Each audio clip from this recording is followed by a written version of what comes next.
So friends, I hope कि आपने जो मैंने वेबसाइट्स बताई थी लास्ट वीडियो में उन पे विज़िट करके वहाँ से कुछ मटेरियल से जानकारी हासिल की होगी।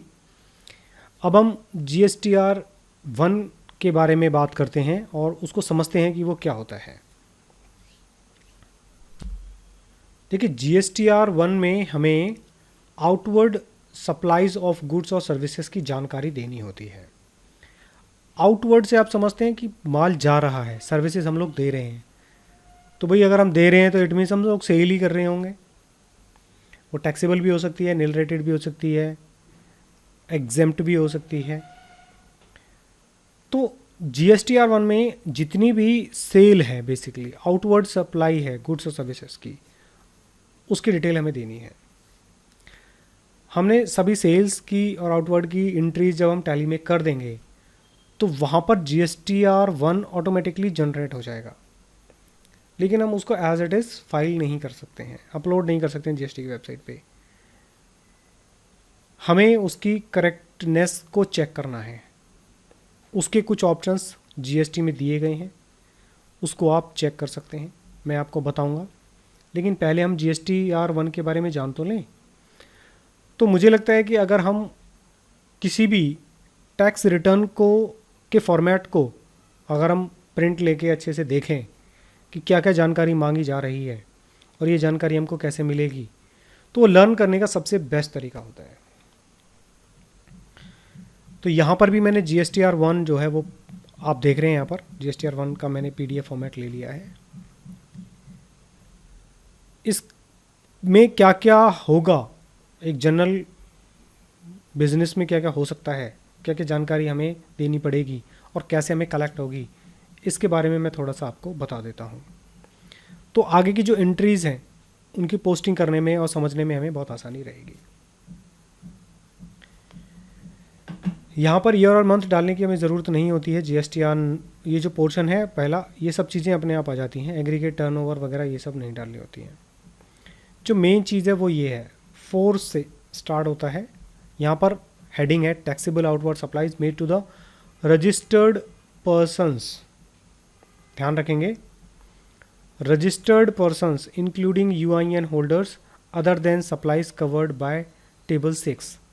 तो टेबल 6 में हमें अभी नहीं जाना है।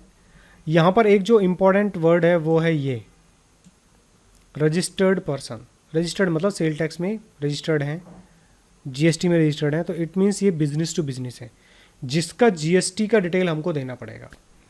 अगर हमें GST का डिटेल देना है तो GST का नंबर होना चाहिए, उस पार्टी का नाम होना चाहिए, वो कंपलसरी हो जाता है। ठीक है, अब आगे क्या डिटेल देना है, amount in rupees for the all tables.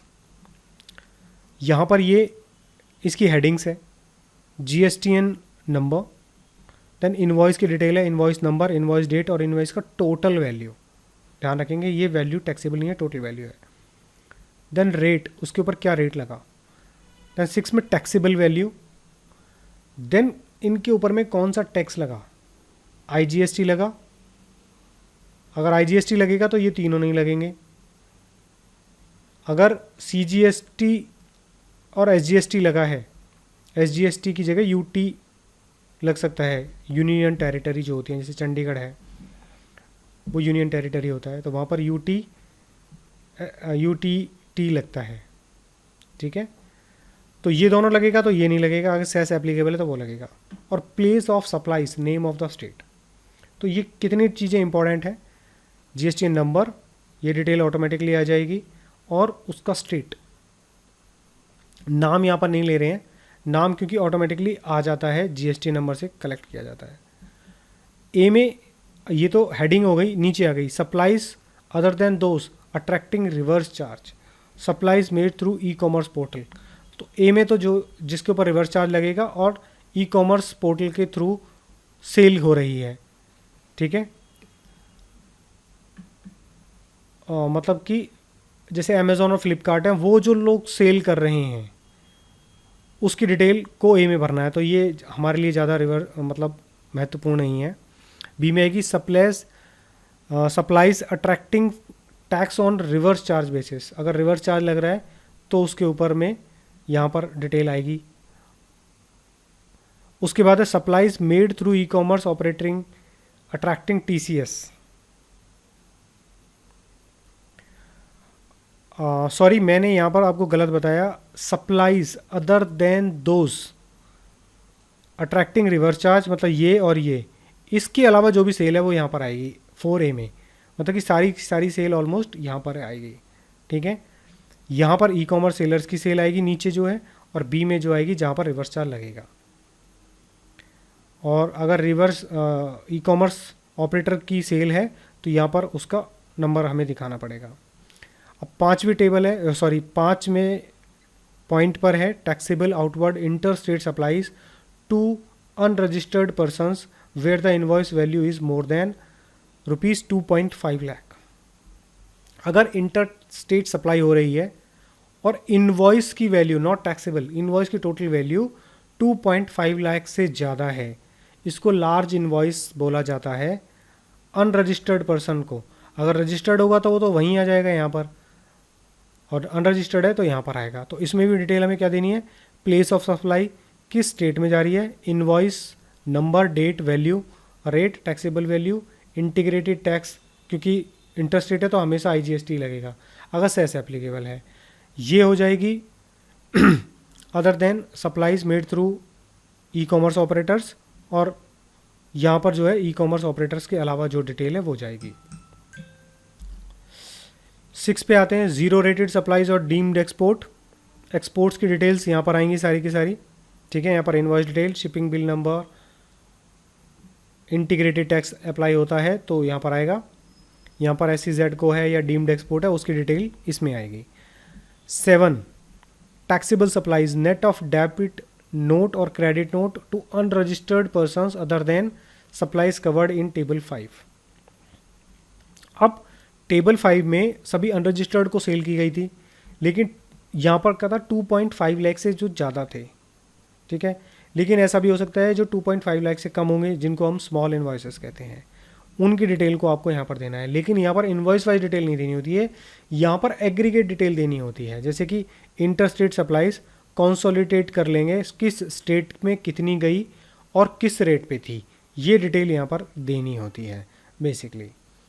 Then nil rated exempt and non GST supplies की डिटेल, इंटर स्टेट सप्लाईज तो ये टोटल टैक्सेबल अमाउंट जो आती है वो देनी है, क्योंकि यहाँ पर टैक्स तो लग ही नहीं रहा है, वो डिटेल यहाँ पर आएगी। तो होप द कंसेप्ट कि क्या क्या डिटेल हमें देनी है वो आपके साथ में क्लियर होता जा रहा होगा। नंबर 4 में जो था वो सेल्स की डिटेल चली गई सारी की सारी, B2B जो सेल्स थी। देन 5 में अनरजिस्टर्ड पर्सन को B2C लार्ज इन्वॉइसेस की डिटेल देनी है जो 2.5 लाख से ज़्यादा है इन्वॉइस की वैल्यू। देन 6 में हम लोगों को एक्सपोर्ट्स की डिटेल देनी है। ठीक है, और 7 में जो बाकी बचे, कौन से बचे, जो 2.5 लाख से कम है और जो हमने इंटरस्टेट किया है रजिस्टर्ड पर्सन, अनरजिस्टर्ड पर्सन को, सॉरी, वो डिटेल्स हमें स्टेट वाइज की डिटेल हमें यहाँ पर देनी है। यहाँ पर हमें नील रेटेड देनी है। 9 में कोई भी अमेंडमेंट्स अगर किया है, पहले हमने कोई गलती कर दी है ऊपर, उसकी जो डिटेल है वो यहाँ पर देनी है। Amendment in taxable supplies outward supply to the unregistered person, यहाँ पर उसकी डिटेल देनी है, क्योंकि हम GST के अंदर में रिवाइज करने का कोई कंसेप्ट नहीं है कि आपने एक बार जो रिटर्न फाइल कर दी वो फाइल हो गई है, नेक्स्ट मंथ में उसका करेक्टनेस कर सकते हैं, अपनी टोटल सेल्स को प्लस माइनस कर सकते हैं। तो ये डिटेल्स को आप देख लेंगे। ये अभी एप्लीकेबल नहीं है consolidated state of advance receive के ऊपर में, जो एडवांस रिसीव होता था कस्टमर से उसके ऊपर भी हमें GST पे करना होता था, अभी वो फ़िलहाल के लिए बंद है, अभी चालू नहीं है। ओके, यहाँ पर हमें देना है आउटवर्ड सप्लाईज की HSN वाइज डिटेल, किस HSN कोड की कितनी क्वांटिटी सेल की गई, यहाँ पर टोटल आ जाएगा, उसकी टोटल वैल्यू आएगी, टोटल टैक्सेबल वैल्यू और उसके जो भी टैक्स लगा है वो देना है। तो HSN वाइज आउटवर्ड सप्लाई की डिटेल देनी है। जितने भी डॉक्यूमेंट्स आपने रेज किए हैं GST से रिलेटेड उसकी डिटेल यहाँ पर देनी है। Invoices, invoice to unregistered persons, revised invoice, debit note, credit note, receipt voucher, payment voucher, refund voucher, delivery challan वगैरह, वो सब कुछ, सबकी डिटेल यहाँ पर जानी है। लेकिन ये सारी अगर आप टैली का यूज़ करेंगे या किसी और सॉफ्टवेयर का यूज़ करते हैं तो डिटेल ऑटोमेटिकली बन के आती है। ठीक है फ्रेंड, तो ऐसा ना समझे कि ये डिटेल हम लोग कैसे बनाएंगे, ये ऑटोमेटिकली बन जाती है, बस हमको वेरीफाई करना होता है। तो यहाँ पर ये जीएसटी की रिटर्न जो है वो कंप्लीट हो जाती है। नीचे तो साइन वगैरह है वो ऑटोमेटिकली होती नहीं है, ये तो आप जब अपलोड करेंगे रजिस्टर्ड डीलर की तरह वेबसाइट पे जाके तो वहाँ पर आपको ये ऑनलाइन करनी होती है, तो साइन वाइन करने की कोई ज़रूरत होती नहीं है। नीचे जो है वो इंस्ट्रक्शंस दी गई हैं, उनको भी आप रीड कर सकते हैं, वन बाय वन डिटेल में लर्न कर सकते हैं, समझ सकते हैं क्या क्या इसके डिटेल्स हैं। तो होपफुली गाइस GSTR1 का कंसेप्ट क्लियर हो गया होगा था।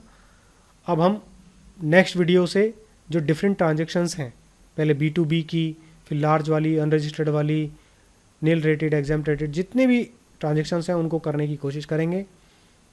फिर हम आपको बताएंगे कि कैसे आप रिटर्न को देख सकते हैं। बाद में हम रिटर्न को आउटपुट निकाल के आपको दिखाएंगे जेसॉन कैसे तैयार होता है, ऑफलाइन टूल पे भी आपको बताएंगे, और फाइनली उसको सबमिट कर देंगे पोर्टल पे जाके।